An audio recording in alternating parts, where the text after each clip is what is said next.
¿Qué le preguntarías a? Es una producción de Agencia 361. Todos los derechos están reservados. Bienvenidos a esta segunda emisión de ¿Qué le preguntarías a? Un proyecto que trae para ti Agencia 361, un programa para mentes curiosas, para aquellos que constantemente nos hacemos preguntas. ¿Qué mejor que hacérselas a un experto? En el episodio de hoy estaremos hablando de emprendimiento, un tema que por lo menos en México es bastante común y con la situación de salud y economía es cada vez más importante. Me acompaña en el estudio virtual Francisco May y nuestra invitada de hoy es Vanessa Castro de Coach Mac, una empresa de coaching enfocada a ayudar y guiar a los empresarios a sacar su potencial y talento. Vanessa, ¿cómo estás? Muy bien, Henry. Muy buen día. Un gusto estar con ustedes. Gracias, Vanessa, por acompañarnos. Y parece que este tema será muy importante, sobre todo, como bien decía, aquí en México, en este país que se caracteriza por ser emprendedor y creer en el autoempleo. Es más, según datos del Entrepreneur, el 75% de las empresas cierran antes de terminar el segundo año y la gran mayoría de estos negocios son de 2 a 5 personas. El emprendimiento es un tema importante, pero lo es aún más el cómo pasar de autoempleado a dueño de un negocio. Y bueno, Vanessa, creo que lo primero sería hacer la diferencia entre qué es el dueño de un negocio y el autoempleo, ¿no? Es una realidad, Henry. Como bien lo comentas, existe este espíritu emprendedor en el mexicano. Algo que el mexicano tiene es que es muy aventado. Eso juega a su favor en ciertas ocasiones y, sin embargo, sin la preparación adecuada, en algunas ocasiones en contra.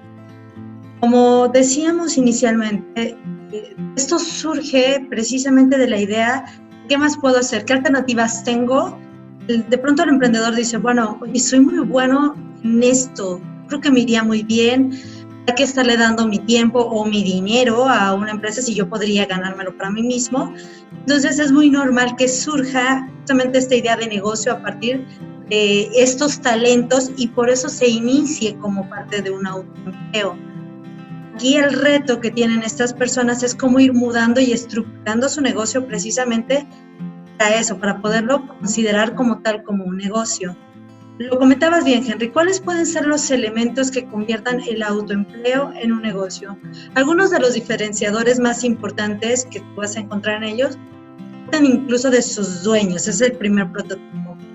Al hablar de sus dueños decimos, en el caso del autoempleo, iniciamos creyendo que todo el talento está aquí adentro, por tanto, nadie lo va a hacer tan bien como nosotros. Incluso si empezamos a contratar personal, sentimos la necesidad de estar al pendiente, de estarlos revisando, no dar como un respiro o incluso acompañarlos y ser parte de las funciones por las que los contratamos. En el caso de la persona que va trabajando hacia un negocio, empieza a desarrollar un sistema, estándares que le permitan comunicarle al resto del equipo cuáles son esas expectativas de nuestros clientes y cómo podemos hacer entregarlas consistentemente. Y eso es como uno de los grandes diferenciadores. Otras de las diferencias que van a encontrar con esto tienen que ver con las horas de trabajo. Las horas de trabajo, si para un autoempleado, entre más éxito tiene su negocio, más tiempo requiere de estar adentro de él. En el caso de una persona que va consolidando un negocio, puesto que tiene un sistema, una vez que comienza a tomar éxito su negocio, esto mismo le genera recursos para ir saliendo más, teniendo otros hobbies y entonces a más éxito dentro del negocio, esta persona de alguna forma tiene más tiempo para estar afuera. Y finalmente también tiene que ver con su equipo de trabajo. Hablar del equipo de trabajo, en el caso del autoempleado, él es el principal recurso. Al ser él quien quiere tomar las decisiones, quien quiere verificar cómo están las cosas, quien quiere entregar el producto, obviamente depende mucho de él. Y aquí es un poco como pasa con los papás hacia los hijos. O sea, sí es normal para el negocio, él deba de reconocerse en ese negocio, sin embargo, si lo mantiene demasiado cerca de él, evita o contrae el mismo potencial que el negocio tiene. Entonces él tiene que salir un poco a permitir que el equipo de trabajo se retroalimente, se nutra, que continúe creciendo y así se aprovechen lo mejor posible cada uno de los talentos que estos elementos van a ir aportando conforme lleguen a la organización. Excelente, Vanessa. Creo que es bastante importante entender qué es ser autoempleado y qué es ser dueño de negocio. Creo que nos vendría bien que nos platicaras en qué tipo de empresas o incluso industrias es más común ver autoempleo a ver dueños de negocios. Gracias, Francisco. La realidad es que esto puede pasar casi en cualquier industria. Sin embargo, a mí me gustaría platicarles un poquito de un libro muy bueno. Es El mito del emprendedor, Michael Gerber. Este autor platica la idea de cómo surge justamente un negocio y cómo es lo normal, cómo se va desarrollando. Primero lo que decíamos, esta persona, este técnico sabe de su trabajo, sabe cómo hacerlo, es un apasionado del tema y él dice, en alguno de los puntos se cruza con él otra misma personalidad que está dentro del mismo autoempleado, que es el emprendedor, este soñador. Este soñador, el técnico tan convencido, tan apasionado de ese talento que le dice, oye,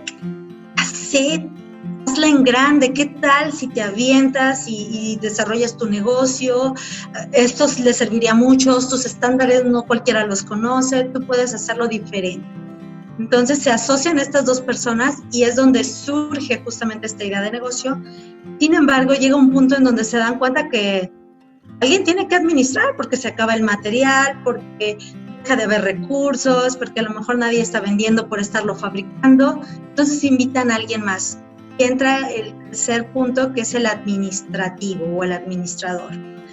¿Qué sucede en términos generales?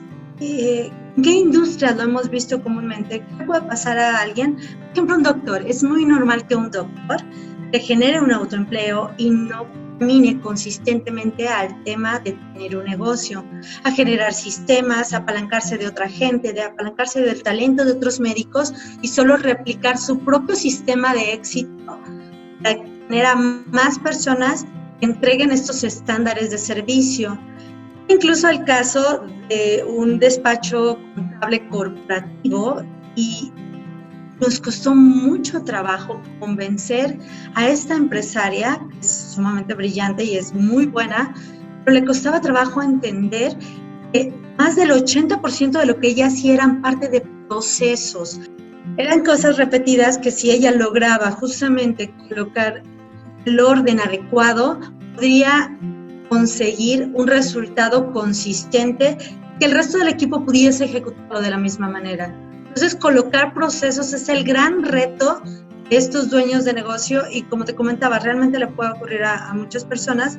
Sin embargo, tenemos casos que incluso desde el Renacimiento un pintor colocaba procesos en donde él instruía a otros pintores en su técnica que dejaban como ya cierta parte del esqueleto de la pintura. Posteriormente él solo detallaba algunas cosas. Esto es como entender a qué grado se puede profesionalizar y hacer un negocio y no solo entender como el talento de la persona para generar ingresos. Creo que a todos nos pasa que creemos que no es posible hacer de nuestro negocio, que actualmente es autoempleo, por ejemplo, hacerlo una empresa sistemática y con procesos, porque creemos que la magia detrás de la entrega, la magia detrás del proceso o incluso el servicio al cliente se va a perder. Y son estos miedos que en ocasiones no nos dejan obtener estos beneficios de los que estás hablando, de tener libertad, de poder saber que si me voy de vacaciones o por una emergencia familiar o cualquier otro tema, la empresa va a seguir operando porque existe un equipo preparado para atender lo que sea necesario. Y quizá la intervención del dueño de negocio sea la mínima, sea simplemente para lo que mencionas, esta parte del pintor. Me parece excelente para quienes nos escuchan del sector artístico, que dicen, no, es que si yo tomo foto, yo tomo video, yo me encargo quizá de la pintura, tengo que hacer todo el proceso, cuando realmente no, cuando realmente puedes hacer ese detalle final que le pone tu sello característico o que el cliente está esperando.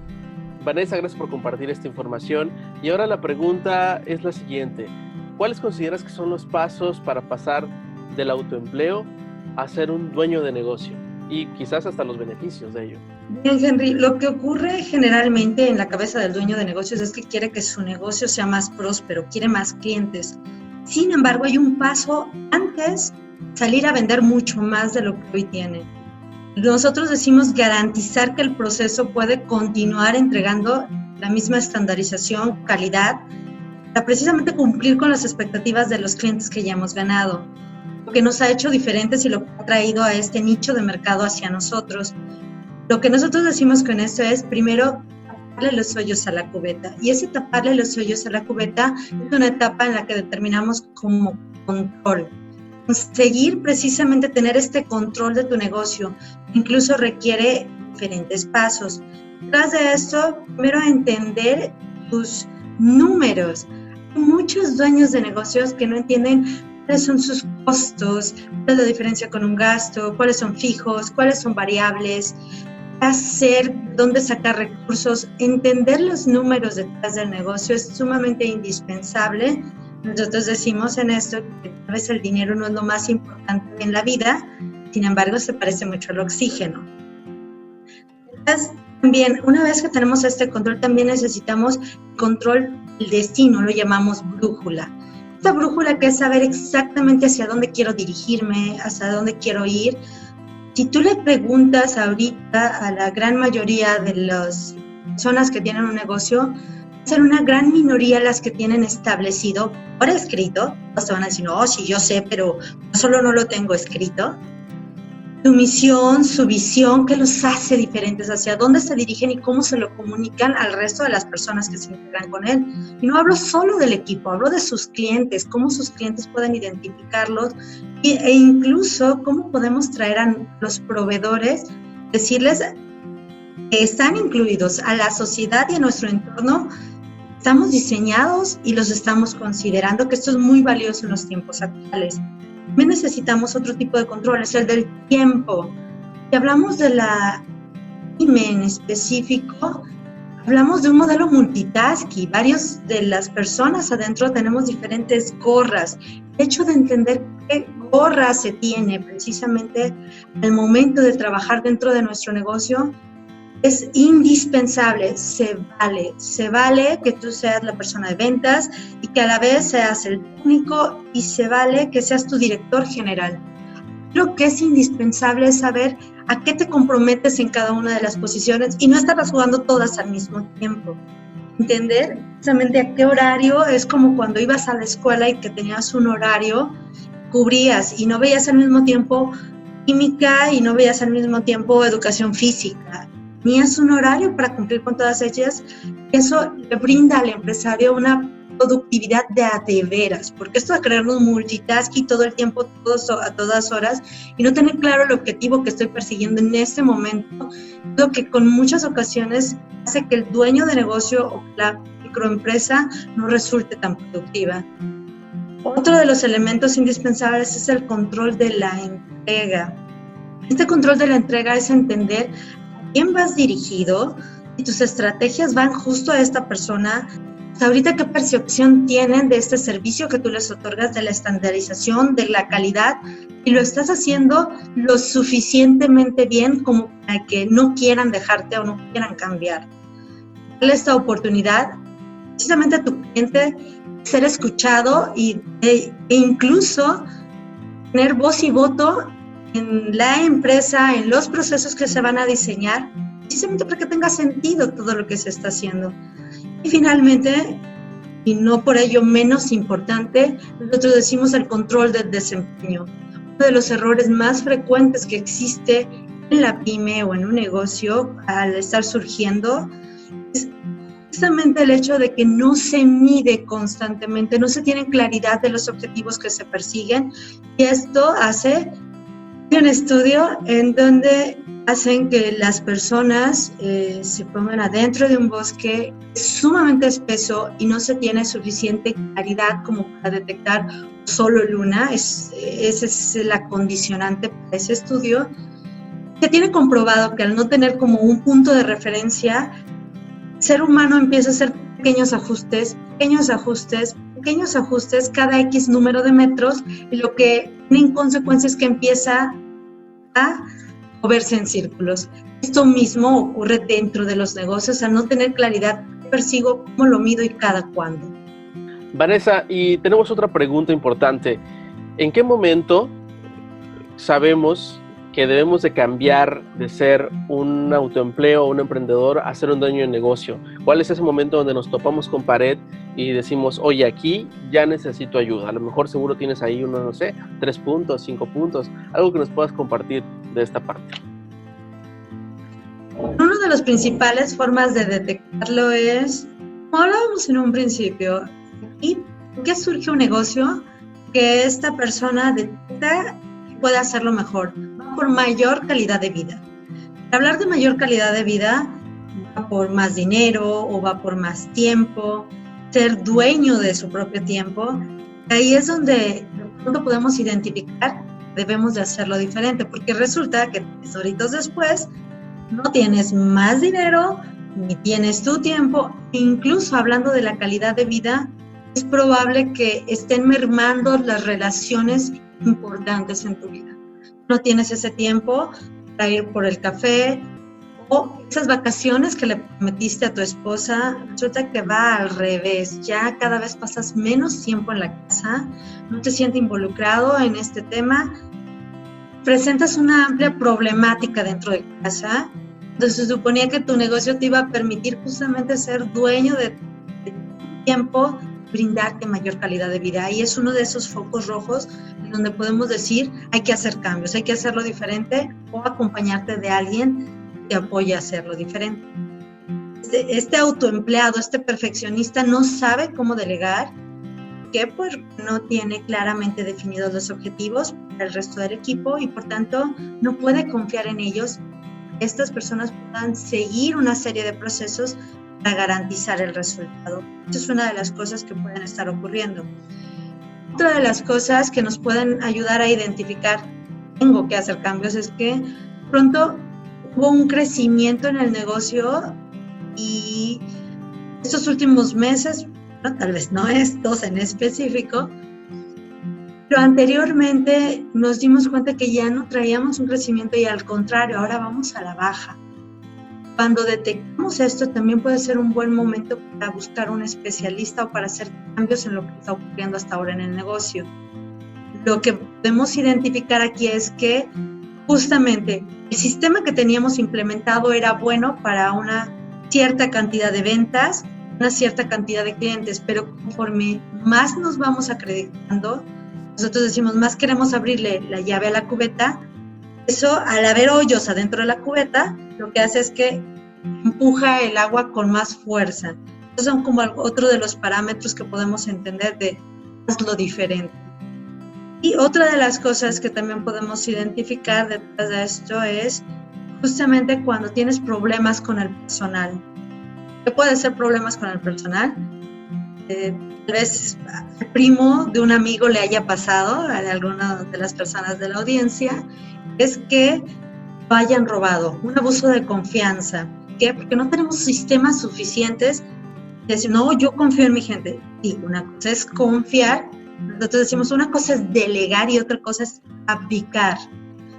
Le preguntas a un dueño de negocio cómo hacerlo, ¿tú delegas? Y él dice, sí, delego. Ahora, siguiente pregunta, ¿cuál es tu concepto de delegar?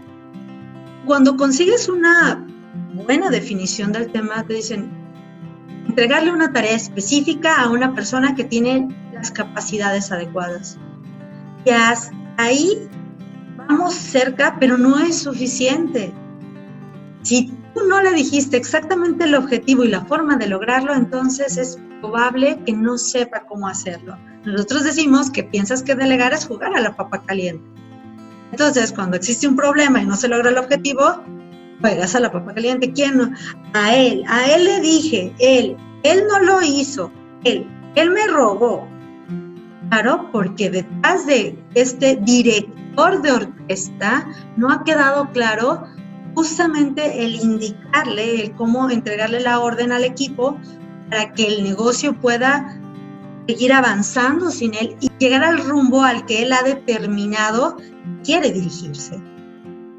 Gracias, Vanessa. Y ya la última pregunta que tenemos en el programa de hoy es si existe gran diferencia en lo que hemos estado hablando en este programa, si es una empresa que es meramente familiar. Sabemos que esto es común, nos toca conocer a varias empresas que suelen estar conformadas por tíos, por primos, por hermanos, incluso padres, incluso abuelos. ¿Es realmente diferente todo lo que hemos platicado para el sector de empresas familiares o es similar? Bien, Francisco, como lo comentas, es muy normal que conozcamos estas empresas. Y esto se debe a que en México más del 95% de los empleos se basan en la pyme. Al hablar de este grosso de la población, bien lo que podemos ver es que cuando tú empiezas a crecer tu negocio, ¿quiénes son aquellas personas en las que piensas para tener confianza, confiarles tu proyecto? Son las que ya conoces, personas de tu mismo círculo. Por eso es tan normal que las empresas sean empresas familiares en este modelo de crecimiento.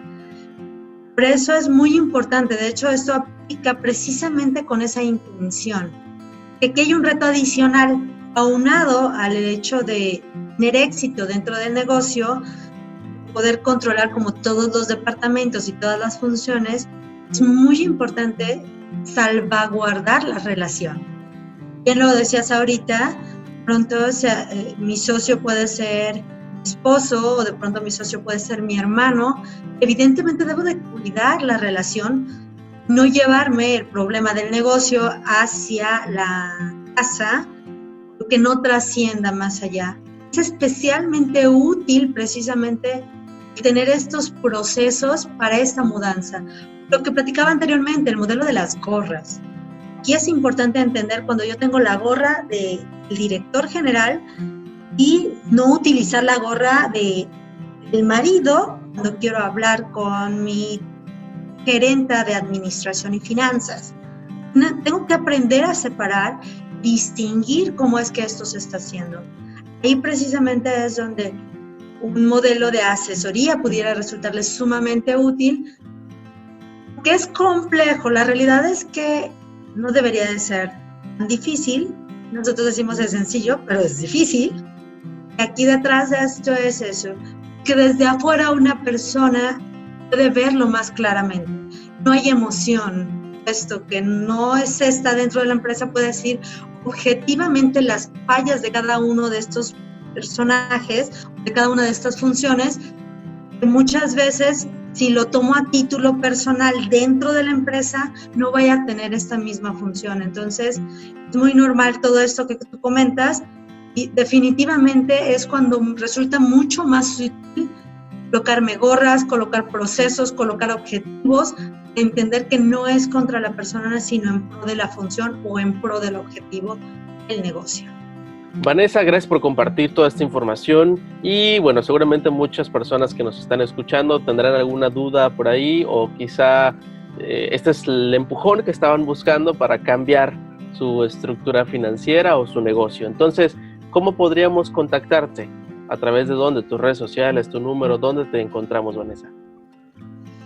Muy bien, GoachMac estaremos encantados de apoyarles, es nuestra pasión y es parte de nuestra visión, hacer de las pequeñas y medianas empresas mexicanas excelentes generadores de riqueza para juntos hacer de México una nación de primer mundo.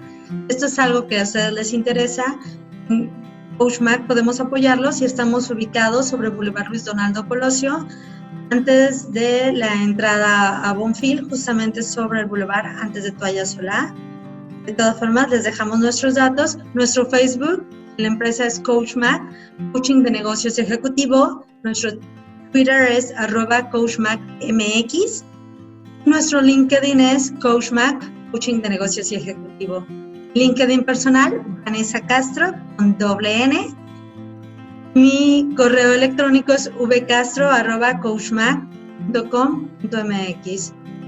Pueden localizarnos en el teléfono 998-882-1959. Estamos para servirles.